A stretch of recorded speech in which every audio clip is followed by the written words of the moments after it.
What's the good word, y'all? It's your boy DKB here. Welcome to Jets Therapy. We got a lot of chat about, but let's get it in.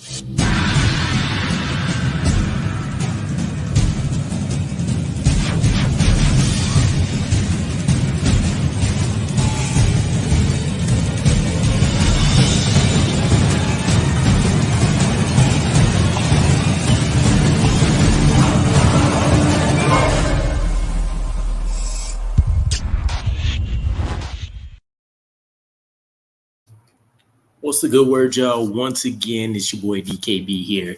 Welcome in. Obviously, as you can see, the timing today switched up a little bit. Little ones just happened to go down early, and I just wanted to kind of bang this one out. Wasn't sure if this was going to be a huge, long, drawn-out conversation or not. But I'm going to try to cap it to about 45 minutes, just so I can still try to get on with life here. But we have a lot going on. The title for this didn't age well whatsoever. Because at the time coming off that Chargers loss, it really didn't feel like Zach Wilson was the biggest problem to me. We've seen a bunch of mistakes from guys that generally have exceeded expectations across the board. But there was a lot of comments I was seeing, and the highlight recap videos and all that kind of stuff about how poorly Zach Wilson did. And I'm not here to argue that whatsoever, right?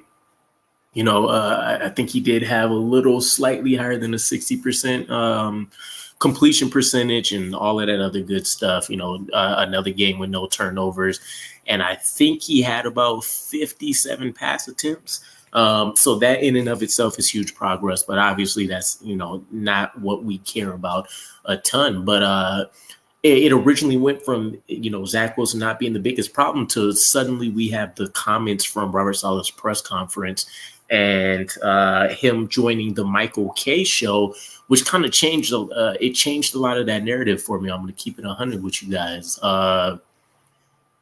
Press conference, he gets asked point blank, why or will Trevor Siemian be an option? Why aren't we benching Zach Wilson? All that kind of stuff. And, he kind of just defaulted to the normal stuff, right? He's going to give us our best chance. He doesn't feel like Zach Wilson's the only problem, the biggest problem.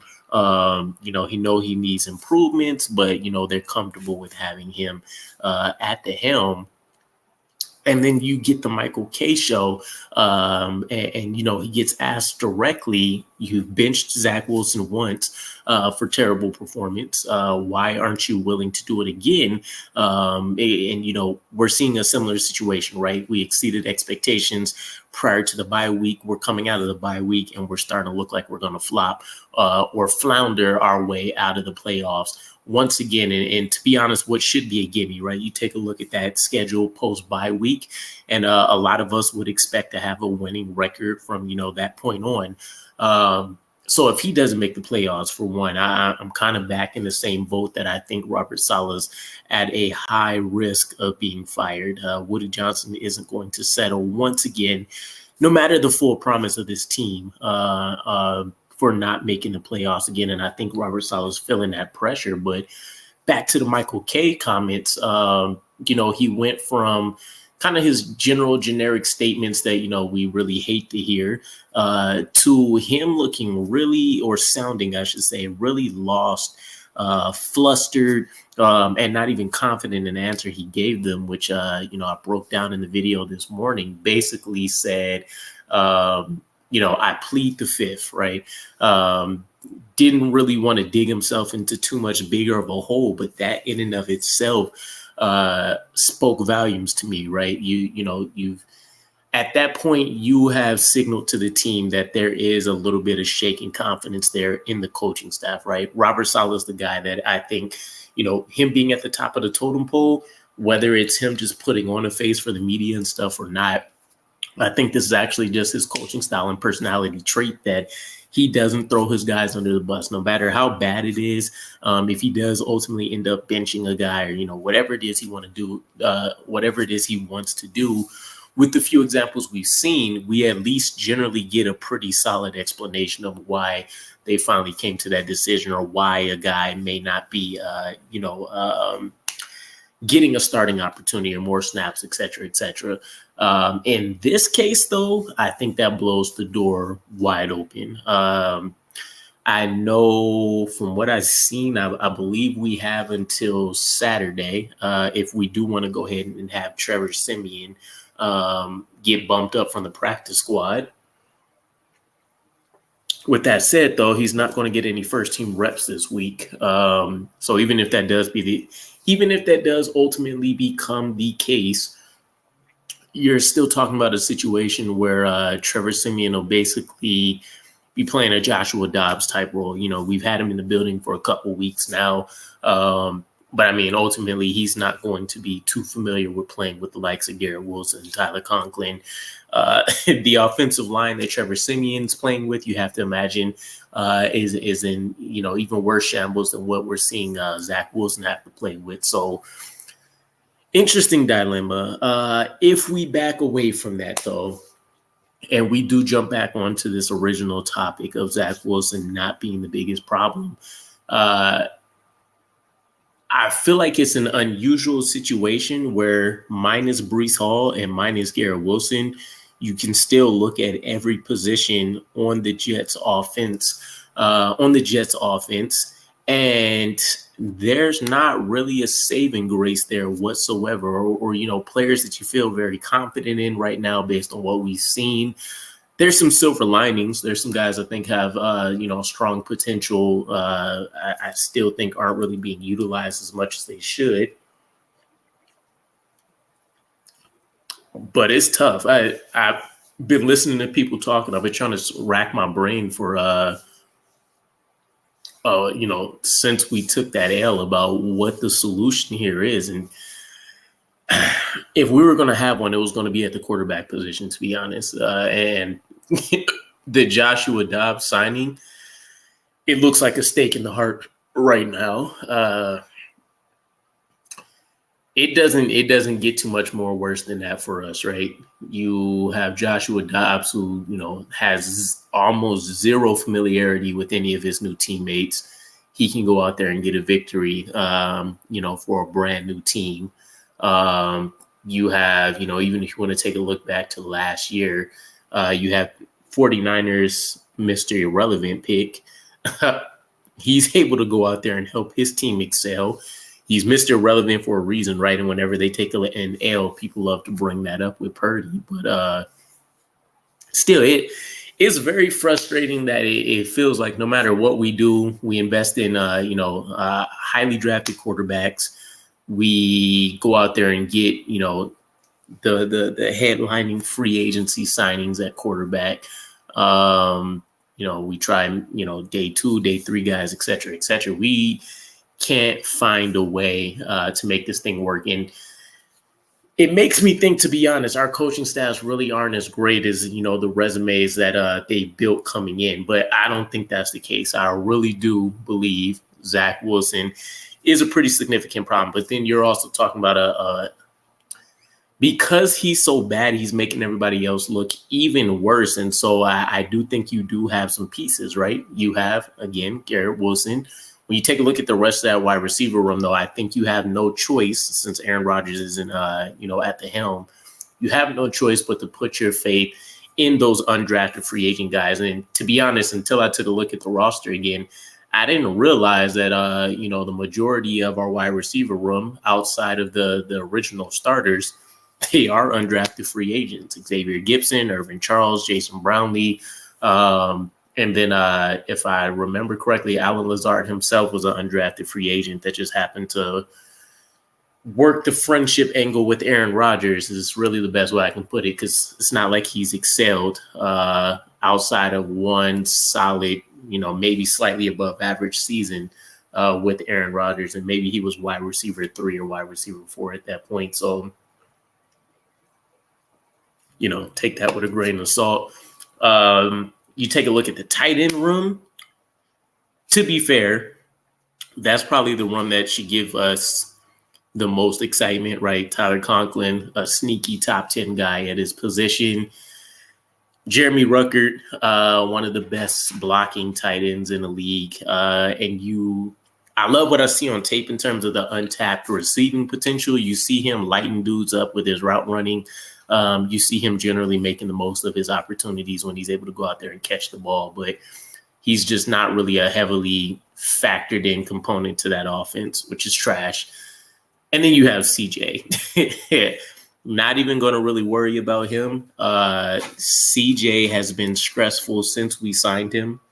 And I mentioned it a few times before, but at this point, we 100% would have been better off with just keeping Trayvon Wesco during that offseason where we ended up double dipping on Conklin and CJ here. So running back room, it feels like they've lost confidence in Dalvin Cook.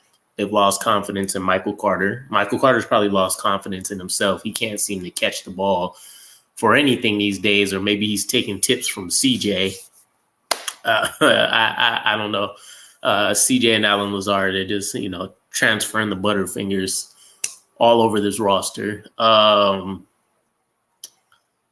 then you take a look at the offensive line. And, I just posted this morning, we're looking at our fifth combination. Nobody loves Billy Turner anywhere. I can't see a single time where a person was actually excited to see him as part of the offensive line. Max Mitchell, it was kind of news to me that they were playing him at guard.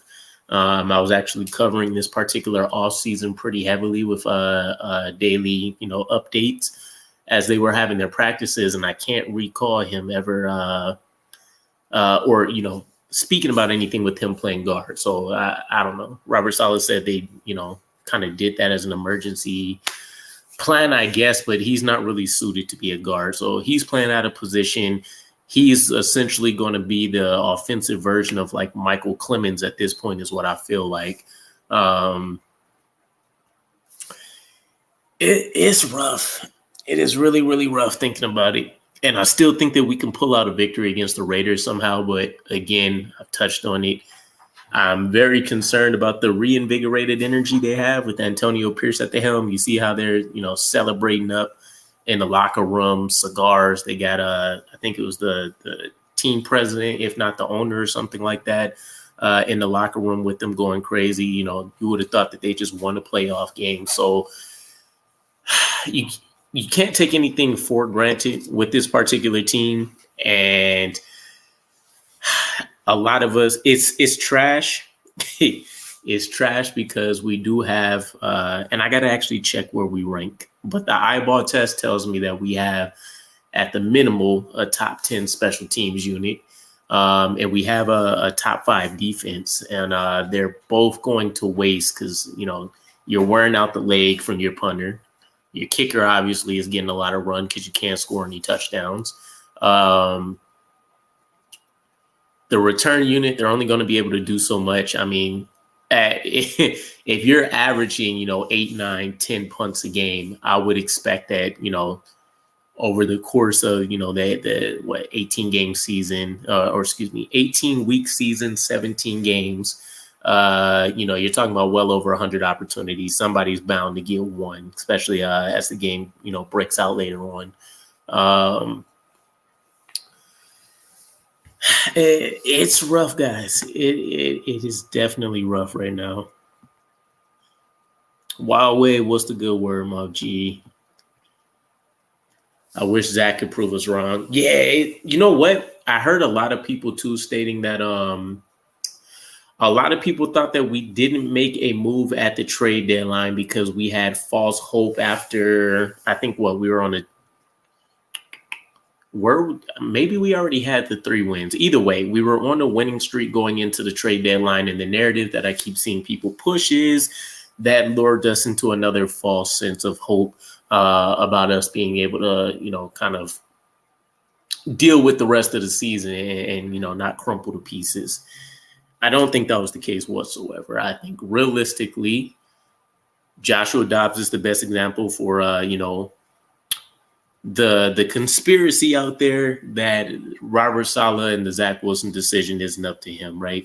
These strings are being pulled by Woody Johnson and or Joe Douglas or, whoever else is at the top of the totem pole up there in the New York Jets hierarchy. It would have been very easy, right? You just got the Carson Wentz signing to the Rams. He still would have been an excellent option for us.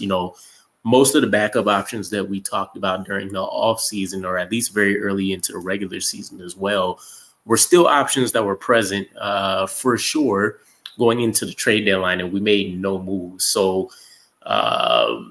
either there is a huge level of confidence in Zach Wilson like I've never seen another team have. Even the Rex Ryan, Mark Sanchez days, like when we had losing streaks or when we lost games we shouldn't have lost, we had an excellent defense there too. Like, and you're talking about two different personalities, of course, and philosophies. But Rex Ryan wasn't mincing words. He wasn't trying to protect and baby his quarterback. And the options back then were much different than what we had access to now. But like, I can't think of another regime that wouldn't have brought in another quarterback to try to make something work here. So it's a weird predicament, even if we do ultimately end up firing Robert Saleh this season, right? Because then you're talking about potentially, I would argue you try to keep as much as this defensive coaching staff in as possible, but a lot of that's going to depend on the head coach and whether they're having an offensive, defensive background, etc. If Saleh gets fired, I am pretty sure we're going to offense again. 100%. There's going to be some more interesting names coming into the coaching cycle. Ben Johnson, Brian Johnson, Eagles and Lions, et cetera, right? So we'll see how long it takes before those conversations start coming up. But yeah, I don't know. Dark, my guy. Baker did that with the Rams and won 4 days later. Yeah, another good example for sure. I keep seeing some crazy ratings for Baker Mayfield too. It's from a Madden perspective, but yeah, nonetheless, I feel like he's getting overhyped this season somehow. I don't see Saleh getting fired.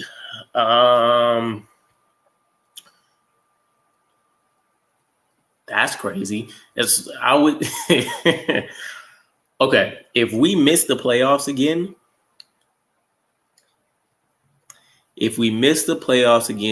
you have the defense playing the way it's been playing this whole season. The special team still looks like a top 10 unit, and you finish with a losing record. I don't know what you can point to in terms of, multiple positive aspects of what Robert Saleh has done for this team that would get him saved right now. I'm one of his biggest proponents. I am one of the few guys that love Todd Bowles from a personality standpoint. I love Robert Saleh, what he's about, the culture he's built, the players he's brought in, all of that. All of that great stuff. Culture building only gets you so far, though, if you're not winning. And if you're not winning, that's all that really matters. And he doesn't have anything on his resume he can point to say, give me another chance. You got your pick of quarterback. That ended up being a huge problem in and of itself, right? We had all of the rumors that came out during the offseason that front office and coaching staff weren't even in agreement on wanting to draft Zach Wilson. And then, of course, everything that we know now, every other quarterback within LaFleur's offense has looked better than Zach Wilson. And I would imagine it would be the same thing currently. You drop in Trevor Siemian, hell, you even drop in Tim Boyle. I'm sure you're going to see multiple 250-plus yard games and probably at least a touchdown per game with the talent that we actually have. Again, offensive line will kind of, dictate a lot of that, but still, I think ultimately that's what you look at. You don't make the playoffs. You don't have a winning record. You don't have anything on your resume as the head coach to say, give me one last ditch effort. And even if you want to talk about like having Aaron Rodgers lead the helm next year and then coming back to this current upcoming draft and getting yourself what you think could be another, difference maker at quarterback and finally being able to actually slow develop him. I don't think you would trust that to the coaching staff at this point with what we've seen. So I don't know if there's any other way to really look at it. He was just dealt a bad hand with Zach. Yeah, nah, I think that's oversimplifying it to an egregious degree, right? You came in as head coach, and this was your pick at quarterback. Now, he's a defensive-minded guy, right? But you leaned on your coaching staff, the offensive expertise that you had at that time, and what Joe Douglas was willing to, listen to and agree to, etc. And it didn't work. You at the end of the day had to sign off on it, and what people are going to argue is that you have DeMeco Ryans leading the Texans, and it looks like early he got it right with CJ Stroud, which is more than what, Robert Saleh can say at this point. So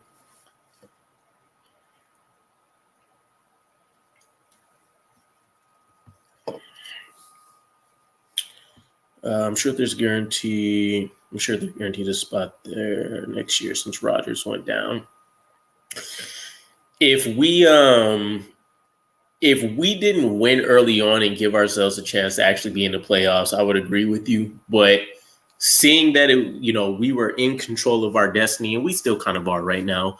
But I think that's the narrative that would be going on in the building, right? We're 4-4. We were 4-3.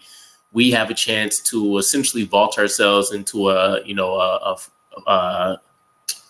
first place tie for the AFC East division. You let that slip through your hands. And now if you lose against the Raiders or anything like that, you fall behind quite a bit and you start losing a lot of these tiebreakers when it comes to, potential wild card spots.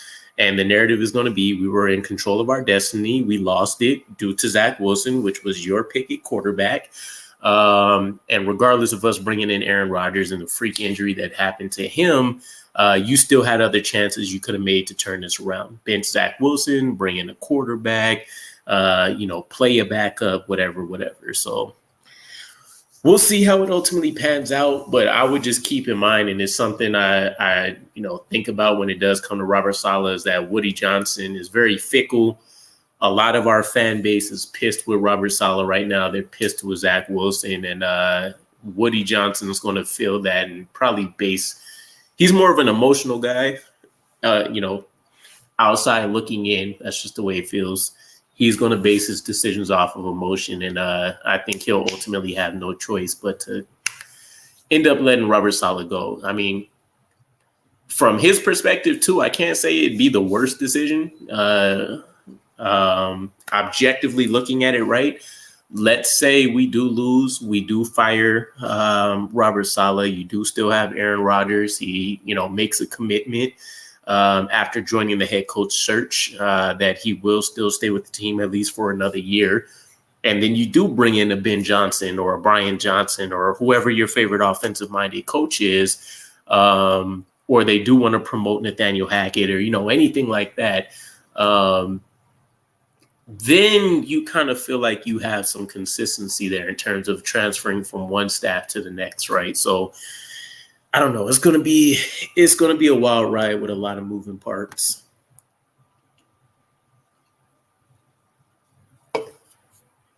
As best I can see, there's another scapegoat. If we fire Joe Douglas, I'll be pissed. I can't see there being another scapegoat. I doubt you want to go the route of firing Nathaniel Hackett after just bringing him in and knowing that, he's a big reason why Aaron Rodgers probably finally decided to come to the New York Jets. And you're not going to fire anybody on the defensive coaching staff. To be honest, most of those guys are probably going to get looks at head coaching opportunities this offseason anyway. So the only head left to roll really is, Robert Saleh.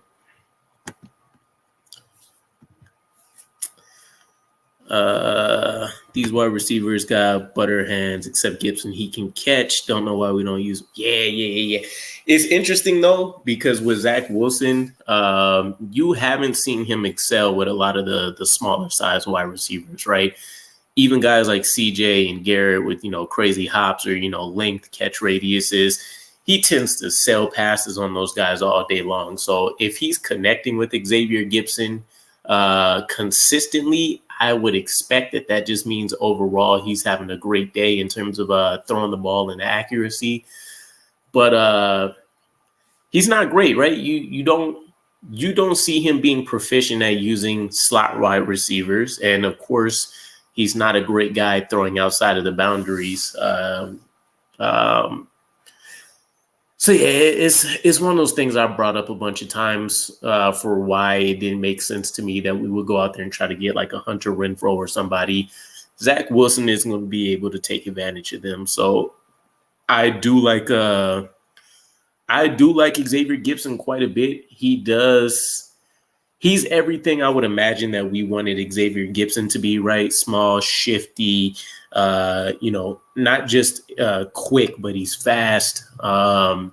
He's a headache, right? And he's a guy that you can get into space easily and incorporate through all aspects of your offense. So I would like to see him get some play, but I would also like to see Jason Brownlee get some play, right? And at this point, if you remake that wide receiver room and you have Garrett Wilson at the 1, Jason Brownlee at the 2, Xavier Gibson in the slot, and then you have Allen Lazard as your number 4, on paper, it doesn't look great, right? You're trusting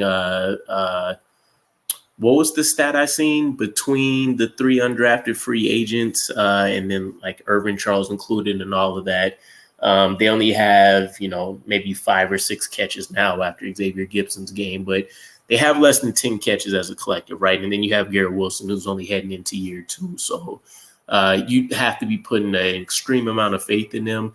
But shake it up. Zach Wilson was practicing with these guys quite a bit over the course of the offseason. You've seen him connect with Irvin Charles. You've seen him connect on a lot of plays with Jason Brownlee. It couldn't hurt, right? We had brought back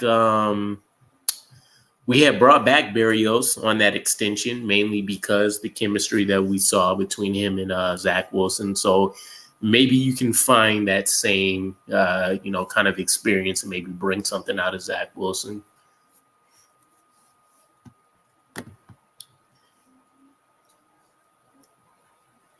He does. Thank you, Zach Hansen. Yeah. It's crazy to think that it's crazy to think that you have guys that have been playing football for like 2/3 of their lifespan. And I don't know. Zach Wilson's deterioration is the craziest thing I've ever seen. Like I remember at one point a year ago, I think I made a video comparing him to, like, obviously we had all the Jamarcus Russell stuff going on, right? Ryan Leaf, comparisons and all that kind of stuff. But I remember in terms of Jets history, comparing him to like Christian Hackenberg in terms of just absolutely playing quarterback at the worst level you could ever possibly see it at. And, if you remember anything about Christian Hackenberg when he was having those training camp sessions and stuff, I think he was under Todd Bowles. And if you remember, like they didn't even really want to have him out there during training camp practice. Like, and I don't think we had anything similar to flight school or anything like that back then, but they didn't even want him at practice. There was reporters that were, there were reporters writing articles about how, like, they'd be way off in the boundary sideline, wherever the media is allowed to camp out at. And they're getting hit with balls that shouldn't even have been in their direction and all this crazy nonsense. But yeah, like give Zach Wilson some glasses or something, because like it shouldn't be this hard. Even if you dumb down your playbook to the lowest levels and you said half field reads, 1 or 2 progressions, which kind of feels like what we're seeing right now. Just focus on manipulating this side of the field, these defensive players, these are your targets, etc. He doesn't even seem like he's really able to take advantage of that aspect of things either. So kudos to the coaching staff for trying. And again, we are seeing some, development here, but it's not to a satisfactory level at all. It's like, I don't know. I would take what was the one-arm linebacker the Seahawks had for a while? And he was the brother to one of the cornerbacks, right? Like, at this point, you could probably get a one-arm quarterback in there to play better than what we're seeing out of Zach Wilson.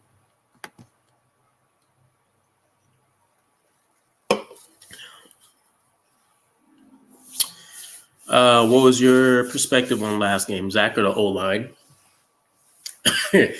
My default answer would be both. But if I'm picking one, I'm going to say Zach. And here's the reason why. Obviously, the offensive line was bad. You've seen Billy Turner get abused. You've seen Mekhi Becton get worked over a bit. I think Becton and Billy Turner allowed like 13 pressures or something like that collectively. Laken Tomlinson, I think he got beat for 6 pressures. Max Mitchell, I think, had 3 or 4, and then Joe Tippmann had the lowest with 2 pressures and 0 sacks. But when you see the all 22, when I was watching the replay from what I streamed yesterday, Zach Wilson isn't, he's not necessarily running back and, not allowing the tackles to kind of create that arc and that, that bubble that we like to talk about. But you still see Zach Wilson floating back a little bit in his 3, 4, 5 step drops. And then he has a propensity to kind of floats towards where the pressure is still to a certain degree. Like he still doesn't have anything close to great touch or pressure sense in the pocket to me. So a lot of those sacks that you see Nick Bosa pick up, he was really kind of just getting the arm out there at first, and then he was able to just kind of bull rush Billy Turner into him and essentially fall on Zach Wilson. And there were some opportunities on some of those for him to step up. Some of those were inescapable whatsoever. But yeah, I still put a decent amount of it on Zach Wilson, obviously holding the ball too long in some cases. But yeah, I still think a lot of it is footwork and him not having a great timing in his head for when to get that ball out, even though we've seen him do much better.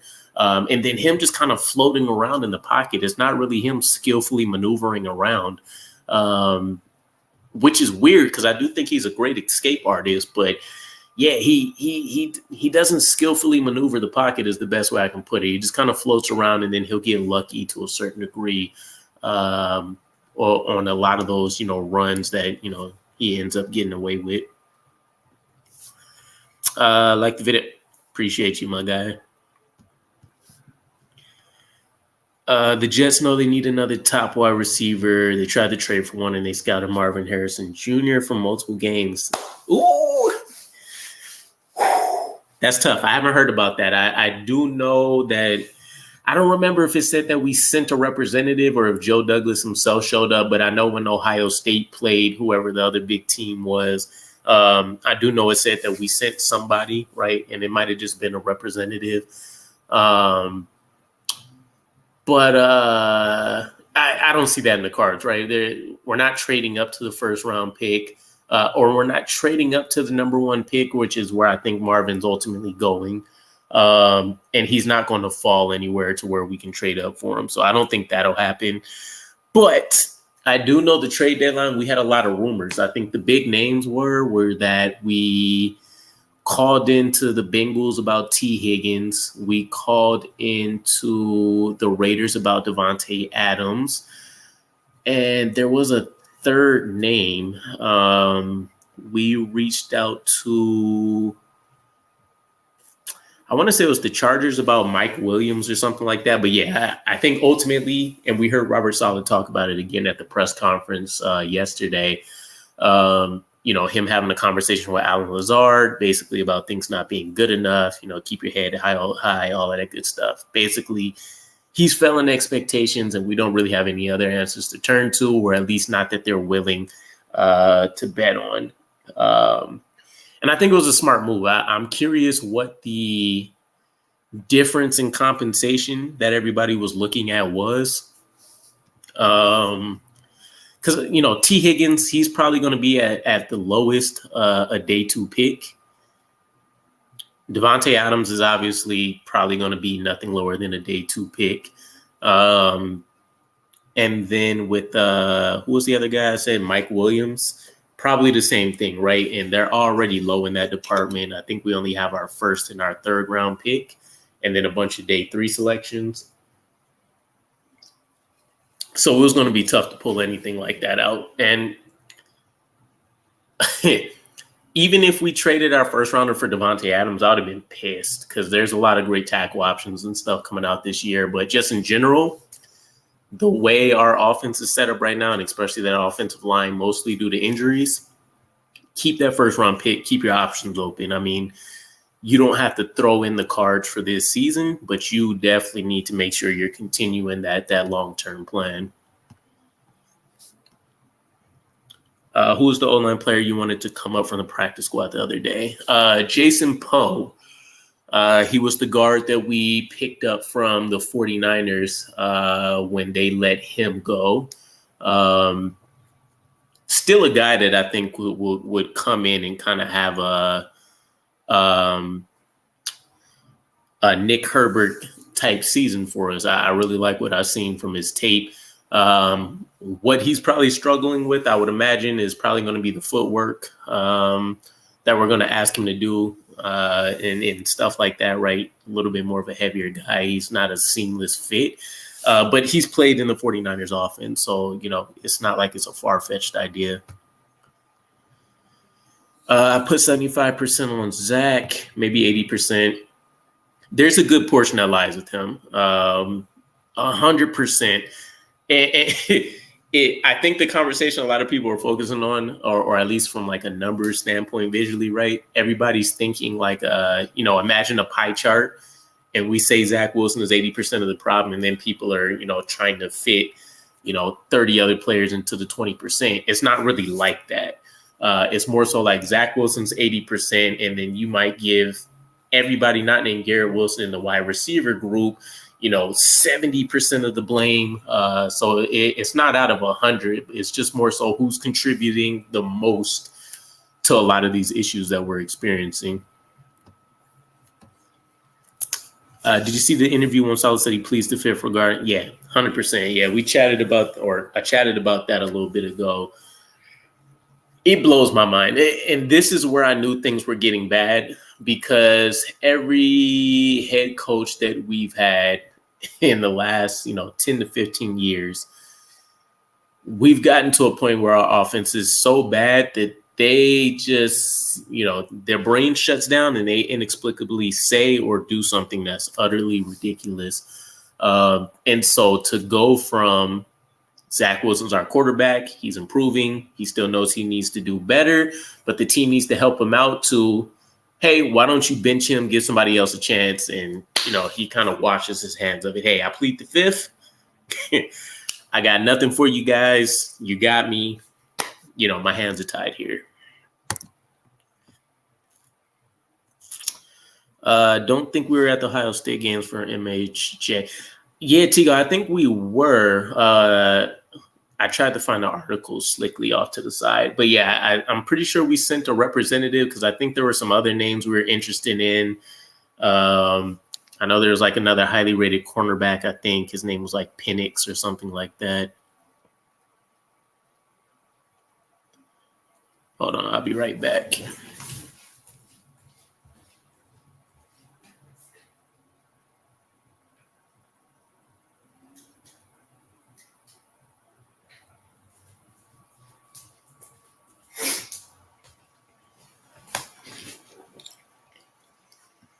Marvin's definitely top 3. Keon Coleman and Malik Neighbors are going to be studs. Yeah, it's too early for me. I've been seeing some of the mock drafts and stuff, so I've seen Malik Neighbors as a name people think will draft next year in like the middle round, or the middle section of the first round, I should say. But it's a little bit. It's far away. We'll see what happens in a couple of weeks before I even start talking about any draft stuff.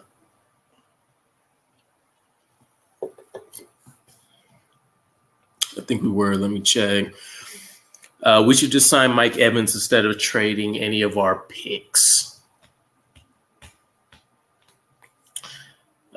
Yeah, we're still talking about waiting until the off season, so it's nothing that will really help us right now. Where's Poe, the practice squad do that, though? I don't hear about him much. I mean, to be fair, we don't hear about any practice squad guys.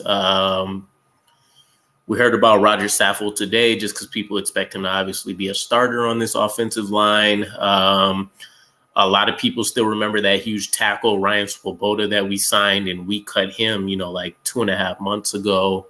In general, you're not going to hear a lot about the practice squad guys, right?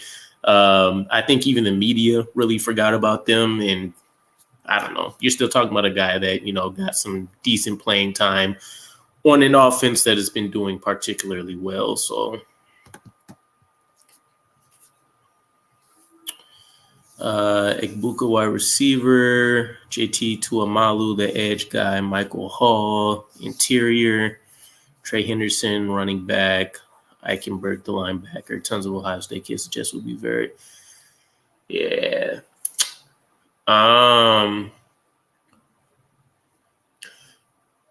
Yeah. Ohio State's gonna have their pick at the top of the draft, right? They're dropping in some highly skilled guys year in and year out. I'll be curious to see if any of them guys actually last. If we do make it to like the 16 to like 20 range in the first round, it's a tough spot to be in because you don't, unless people fall, you don't quite really get great value there. And you tend to, at least from a media perspective, overdraft a lot of guys. So I'll be curious which way they want to go. Obviously, we're going to say we need to pick up whatever offensive line guys we can get, or a wide receiver. Taking a look at things now, but I don't know.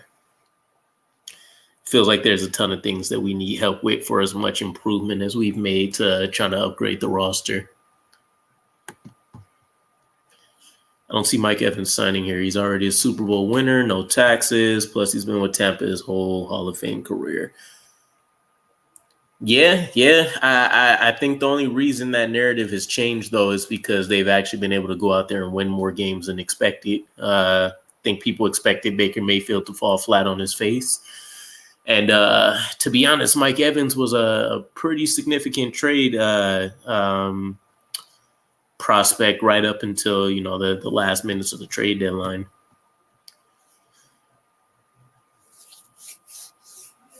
Evans goes to Houston. I could see that.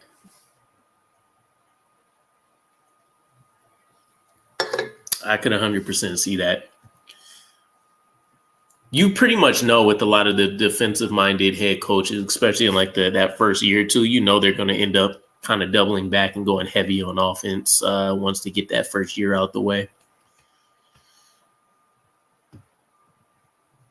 I think Tampa would take him back, but I don't think they're going to have the cap space to work with to really fit him into their plans, unless he does give them some kind of crazy hometown discount. But they'd have to have a crazy offseason that suddenly, throws them into a Super Bowl conversation right away. And I don't see any moves like that happening. I also don't see T. Higgins signing here either. He's going to want the bag. Giants, New England seems like the best spots for him. The selling point for us is going to be coming back to a extremely healthy Aaron Rodgers. To be honest, the offensive line, I think, is really what's going to create any kind of hesitation for anybody that wants to come over to this roster. It's the reason why I would say don't rush Aaron Rodgers coming back. Why would you put him in front of an offensive line like this and you have a much younger guy that can't, mitigate a lot of those issues, even though Zach Wilson is bad?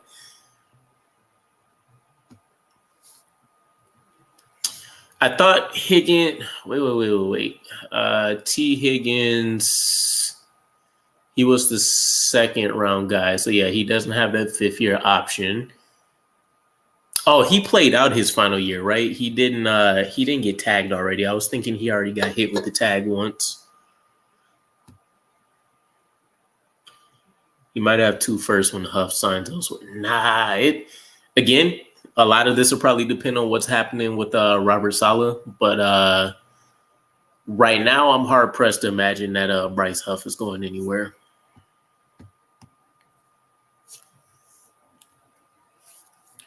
Yeah, you look. You fire Robert Saleh, and depending on who we choose as our next head coach, I'm assuming 90% of us are probably going to want somebody that wasn't already in the building. Get a fresh mindset in, get a fresh perspective from somebody that's actually coordinated a top offensive team. Even for Nathaniel Hackett's great resume and him kind of getting the most out of bad players, you haven't really seen him coordinate a largely efficient offense outside of that year. He had what's the name that I'm thinking of? Outside the year, he had Leonard Fournette leading the league. But yeah, there's a lot to be excited about, but kind of tempered expectations there. Egbuka is an end of the first guy, not a guy I want the Jets to go get because he is a Garrett clone, but definitely needs a wide receiver round 1.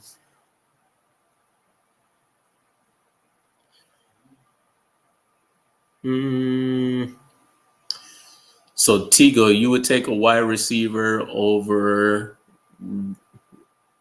you. Okay, so basically you take a wide receiver over an offensive line guy at that point. A Garrett Wilson clone ain't bad. I wouldn't be mad at having another version of like a Garrett Wilson if we actually end up getting a little bit more creative, right? Garrett Wilson's a guy that you should be able to move him around in the slot, get him out on the boundaries, use him in motion like we did pretty well, around the Chiefs game.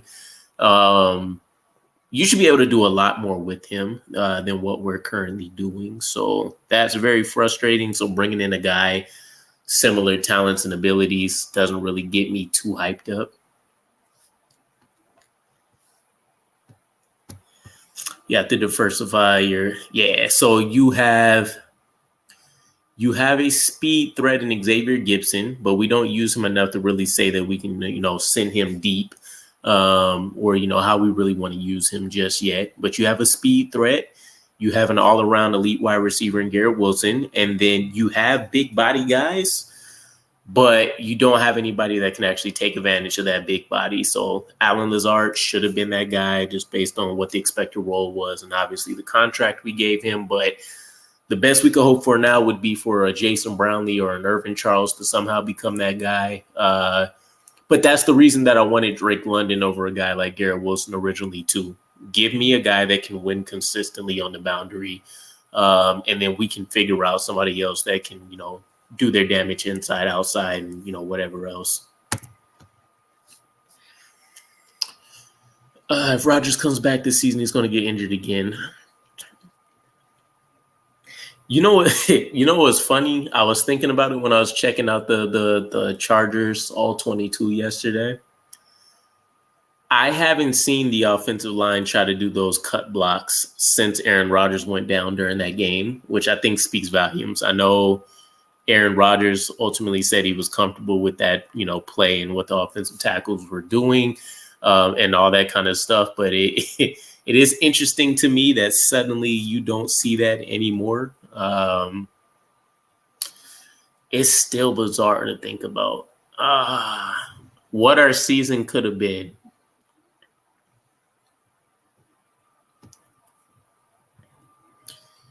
Do you think Stafford is going to start this game? Oh, you're talking about the guard that we picked up.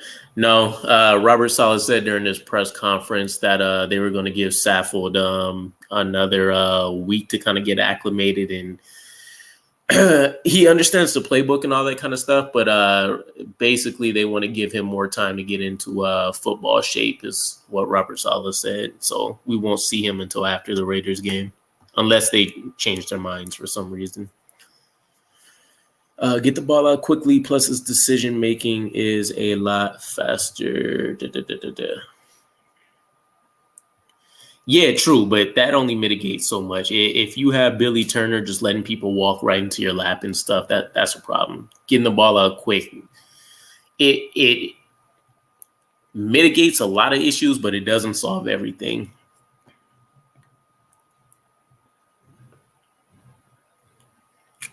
We don't need an O-line player. We're just hurt, healthy offensive line, and we're actually pretty good. We need wide receivers because we're fully healthy and suck. It's a good argument. There's the few times I argue with fans or just people that are just haters in general when they bring up the fact that Joe Douglas has done a trash job at trying to fix the offensive line. How many more resources do you want him to pour into it? 2 first-round picks. You've had multiple, on paper, great free agency selections. The injury rate on a lot of the people he's drafted or a lot of the people he's picked in free agent is ridiculous. I think literally every single person at one time or another has had a significant injury. And most of these guys, keep in mind, they haven't came in with injury histories prior to this. So it really is some kind of freak occurrence that's going on. And I won't say he's done a perfect job. I'd criticize the players and, the quality and roles maybe he expected some of these guys to be in, but he's done a pretty good job at trying to bring some guys in. With that said, though, it doesn't have to be a first-round pick, in my opinion, per se, depending on who's available, but he is going to have to try to find a way to get some at least borderline starting level talents, even if they end up being depth guys. It's tough at this point knowing how things have gone for us from an injury perspective to want to rely on guys that have had multiple, season-ending injuries and, long-term, 6+ week type injuries to have to rely on them. At this point, Mekhi Becton is looking like Superman, and you have everybody else looking like, Mr. Glass. So I don't see us getting an O-line in the first round for sure. A cutbacks. Yeah, I know that was supposed to be a strong reasoning for why they were doing it, but it's on paper, it makes sense. Throw your body in front of the guy. He'll have to try to protect himself and, step back, whatever he's going to do to try to get around it or away from it. But yeah, I don't know. It's a dumb way to play for me unless you're an undersized guy going up against somebody much, bigger, stronger, faster than you. And that's not the case with the tackles that we had at the time. I see your line being Bakhtiari. Oh, God. Yeah, I wouldn't want him. I didn't want him this season. We got to stop trying to pick up so many aged guys just because they had chemistry with Aaron Rodgers. Bakhtiari, Tomlinson, I would hope we try to get away from. Tippmann, AVT, Becton. Well, Wild Wave, that also assumes that you're bringing Mekhi Becton back next year. And we have no idea what that looks like. Shouldn't want Bach. Yeah, no. I'm not rocking with Bakhtiari. Personal choice. Score prediction for the upcoming game. I chatted with some guys on a podcast that they invited me to. I want to say that was yesterday. And I think my score prediction was what did I say? 16 or 17 to 10. Jets win.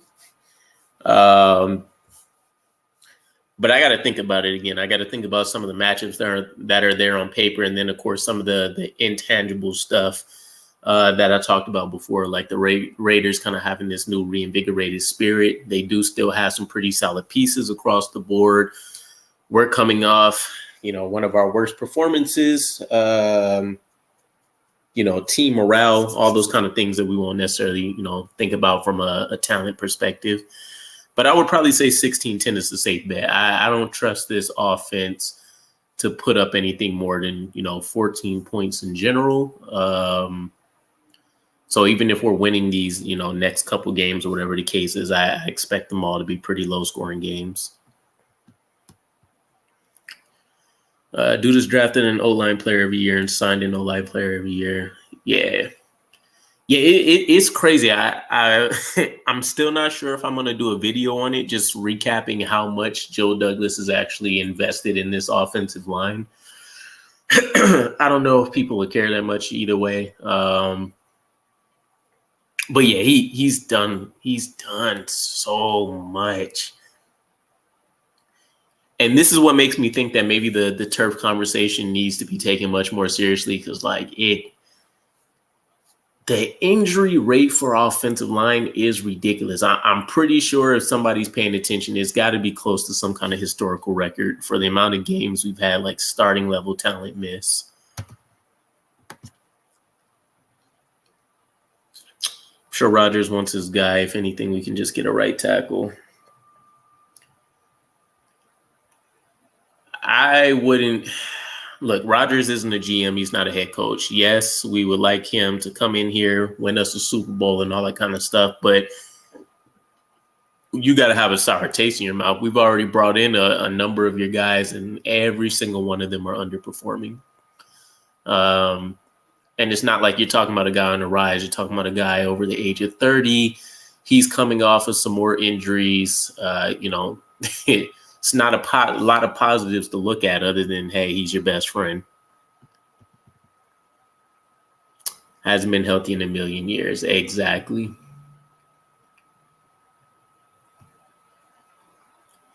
I think we get Bach if he gets cut, but I doubt that. He's overpaid. Look, I know offensive line, trying to find good guys right now is extremely tough. I'm actually not a fan of picking up a lot of guys during free agency per se, because most of them are aging guys anyways. But Bakhtiari is not the guy that's really going to help us out.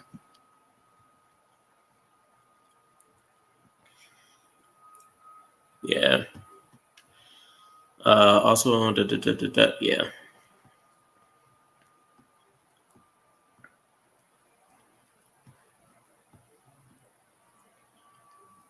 Then they can get a right tackle. Then, yeah, I don't know, Huawei. I think you, I think you are having a completely different kind of conversation than us. So right now, you're looking at, realistically, for what I would expect is probably going to be our initial starting, roster next year, right? You're looking at Max Mitchell as a tackle option. You're looking at Elijah Vera-Tucker still potentially as a tackle option, depending on who we bring in it. Mekhi Becton may not be on the roster anymore. Billy Turner's not coming back. Dwayne Brown, you don't want to see on this roster again. So you're already thinking about how to get some starting level guys back, how to build up some depth. It just doesn't make a ton of sense to me.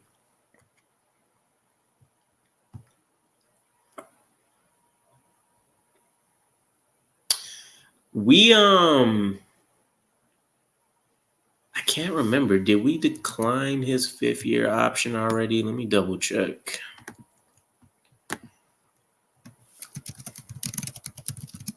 I'm pretty sure we did. I feel like I'm certain I dropped the video for this. Yeah, so we declined his 5th-year option already. So at this point, the Jets either feel like he's earned or done enough to earn himself an extension, and who knows what a contract like that'll look like for a guy that hasn't played the majority of his rookie year. And it's not like he's come out and played at an all-pro level, so, more fuel to the fire. But I don't know. I'm hard-pressed to say that he returns. Plus, he seems like he still has some beef with the coaching staff, even though Nathaniel Hackett and them are here now. So I don't know. Can't get out of the Tomlinson contract we restructured. Yeah, I thought even with the restructure, we only take, at least for this next year, like a $7 to $8 million hit or something, which I shouldn't say at least, but I didn't think it was anything absolutely ridiculous if we just wanted to cut ties. I don't like AVT at right tackle. Hey, look, at this point, beggars can't be choosers. So if Elijah Vera Tucker, after whatever moves we make, ends up being the best option, I'm going to take it and run with it. I'm almost positive he didn't let up any sacks, and he let up less than 3 pressures or so. So better than anything else that we've seen before him and since, for the most part. ABT been told he's the fire. I stand by that decision. ABT can't deal with the speed, guys.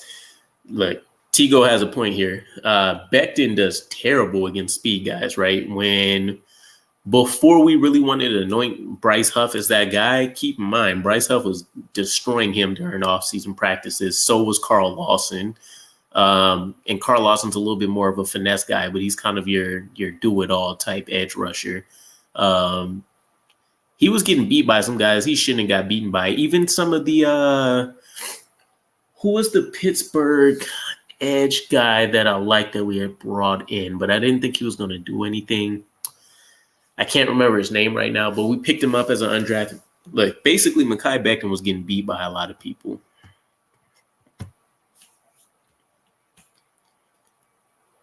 I'd rather have ABT inside and get someone.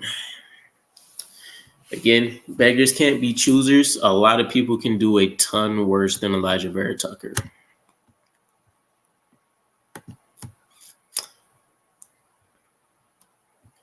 Yeah, that place is like a cursed field for us.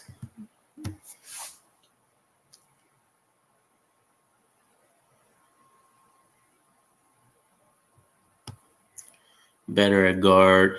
Yeah, I won't argue that. I think a lot of people still feel like he's an all-pro at guard and he's a Pro Bowler, probably maxing out at tackle. But again, what's the last Pro Bowl level tackle that we've had on the roster?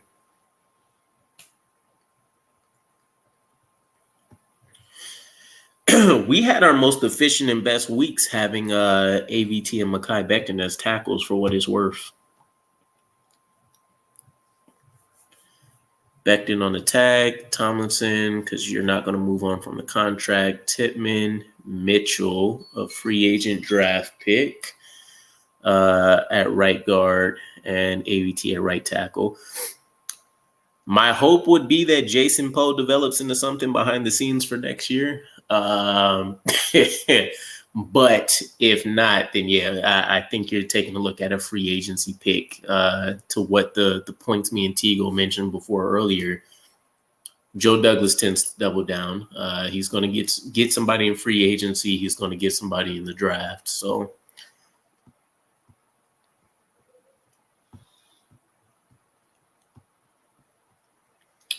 we should have traded Lawson for anything because he's not playing. I heard Greenby made a pretty good point about this. And, a lot of other Jets content creators have brought this up to some, facet or another. But the New York Jets can't afford to not have depth wherever we can get it at. Thank you, by the way, Tigo. Deslin Alexander. Yeah, that's the guy. We can't afford to not have depth, especially on the defensive side, and then have to use that as an excuse for why it's contributing to losses as well. So I know we're a lot richer in talent on the defensive side than we are on the offense, but yeah, if we couldn't get a player for him that could contribute in the right now, and then of course in the future for us, at least for the next year or two, it wouldn't have made. I would have been a little bit more pissed. Unless you're going to tell me we're going to get a second-round draft pick or something for him. Michael Clemens looks like he's thinking too much instead of letting the game flow. Yeah, Michael Clemens is just struggling in a new position where he's outmatched in pretty much every way. So I'm not saying I'm going to give him any slack, but it's a calculated move to see if they can make him another – I won't say JFM, but at least a John Franklin Myers light type player where at least they have the availability to play him inside or out. Jason Poe, ain't it? Hey, he could be a sneaky good guy. But again, I always love I love my Madden type, story. So I love me a good guy that comes out the blue. Maybe you stashed him on the roster for a while, and suddenly he contributes at a high level. But yeah, realistically, probably not. More so just a pipe dream for me. But still a legitimate option again, to go back and compare Nick Herbig when we signed him last year, I thought he was a terrible fit in the roster. It's not like he went out there and broke, records for us or anything, but he looked good for a while and then things kind of faded off. So, maybe you can hope for some kind of a similar arc there. Depth is good to have. Not going to lie, Hackett is ass. He's assistant coach for Aaron Rodgers, and I only think we should bring in another offensive coach that can actually scheme. I can't really argue one way or the other for a lot of those kind of conversations. Again, he wouldn't have been my number one choice on the list, but I understand why we brought him in, obviously for Aaron Rodgers. But then you also have, again, the former resume he's had as an offensive coordinator that has had a lot of bad offensive pieces before and has been able to, have at least some solid offenses. I love Joe Douglas. He's a leader. We had no choice but to take Zach in the first. That's bullcrap to me. I hate that narrative. Zach Wilson shouldn't have ever been one of the top 2 quarterbacks taken in that draft. If he was a guy like a Blake Bortles, or he was a guy like Josh Allen, if he was somebody that had multiple elite traits and you just said, okay, he's raw, we just need to figure out a way to combine all of these elements in his game and get it consistently, I would have said, okay. But again, taking a look at Zach Wilson and taking a look at what he did in college and the context around what he did in college and all that kind of stuff, Zach Wilson was never a guy with multiple elite traits. At best, he had one. And then he had a lot of things that you liked that were above average. But yeah, that number 2 pick was a head scratcher. Now, it's not like anybody else that got drafted in that class has really blown anybody out of the water. A lot of people are even saying Trevor Lawrence, who's the generational talent, has underwhelmed, even though he's turning the Jaguars around. I was a guy that wanted Trey Lance, whether that means trading back or picking him at number 2 and then hoping for a Josh Allen-like development. But yeah, Zach Wilson was never going to be the guy for me. I would have took Justin Fields. I would have took Trey Lance. Hell, even if we did trade back, I would have took a Mac Jones or somebody. But I was not a fan of Zach Wilson whatsoever.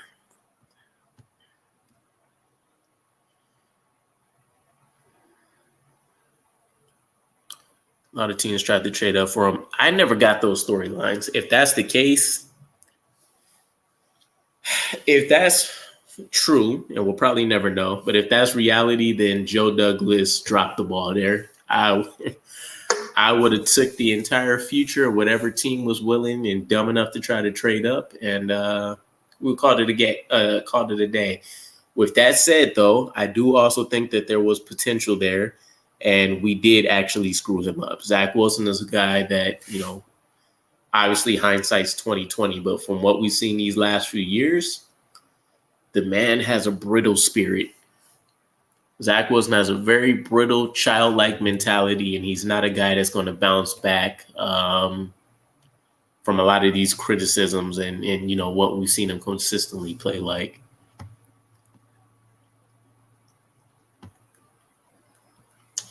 Not meaning to fire Hackett, but 2 offensive coordinators, basically. I don't think we'll go that route. That's basically what we tried to do with Mike LaFleur and Greg Knapp. I can't see it happening.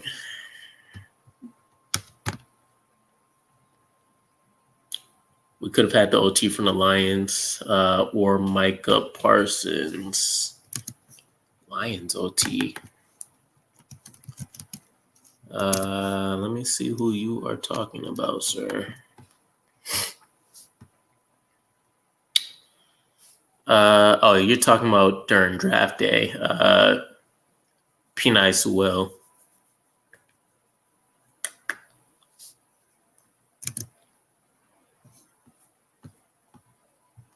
You needed a quarterback, though. You you needed a quarterback. We let Sam Darnold go. You weren't going to try to build a franchise around a guy that you didn't have full confidence in immediately.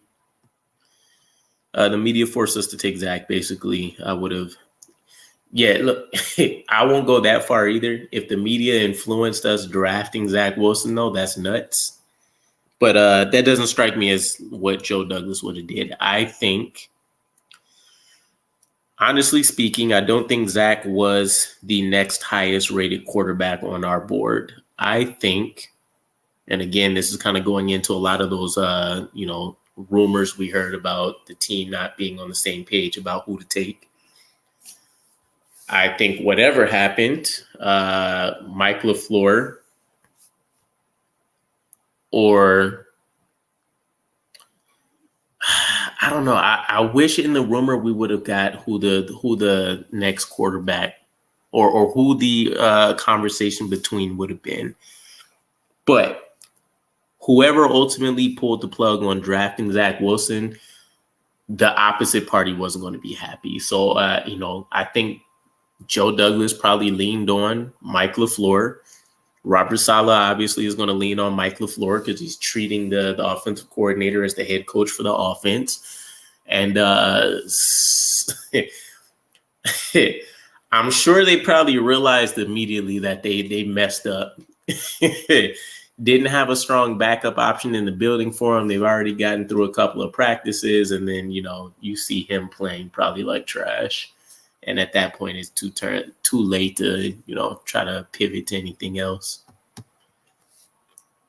Is Cobb being benched or is he injured? I thought Cobb was dealing with an injury, and he's actually returned to practice once or twice this week. But I would hope he gets benched still.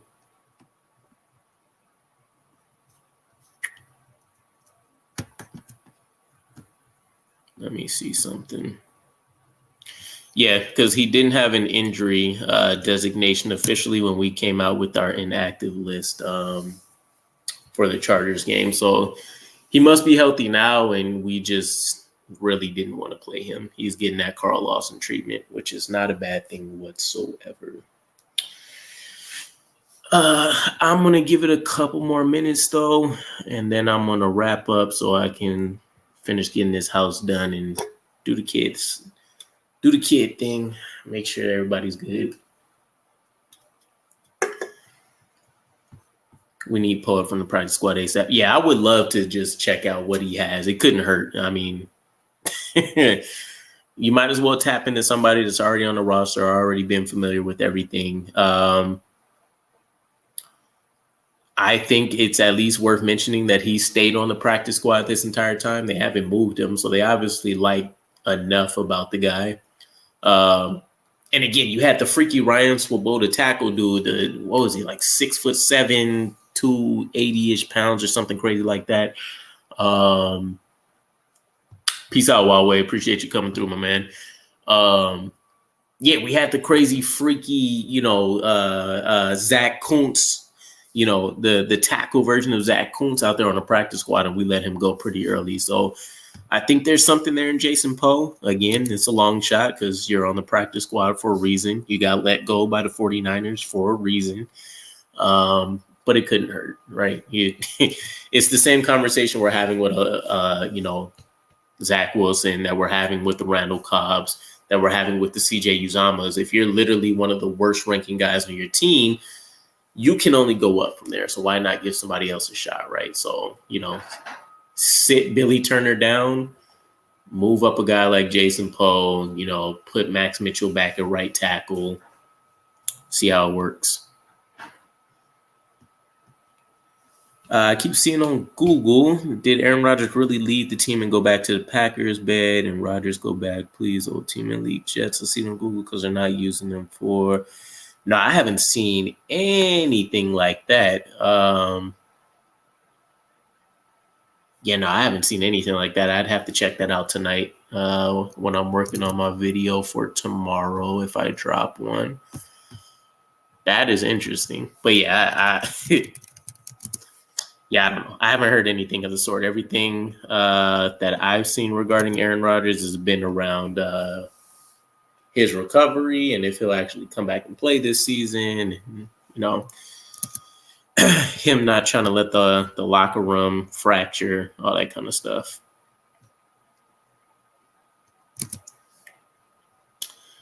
Cool. With that said, though, appreciate you guys hanging out with me. I was going to try to cap it to 45 minutes, but dope conversations as always.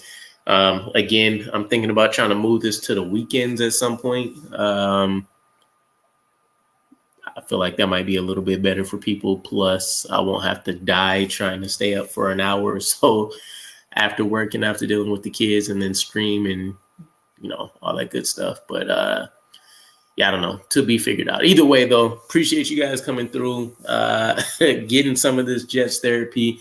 I think I'm also going to start having some people come through to chop it up and talk with me, too.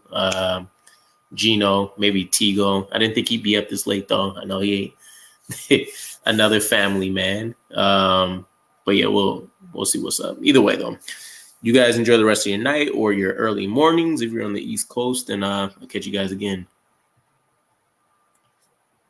Google. Yeah, before I go, yeah, Allison, I think you maybe got one of those satire articles or something like that. But all right, y'all. Peace.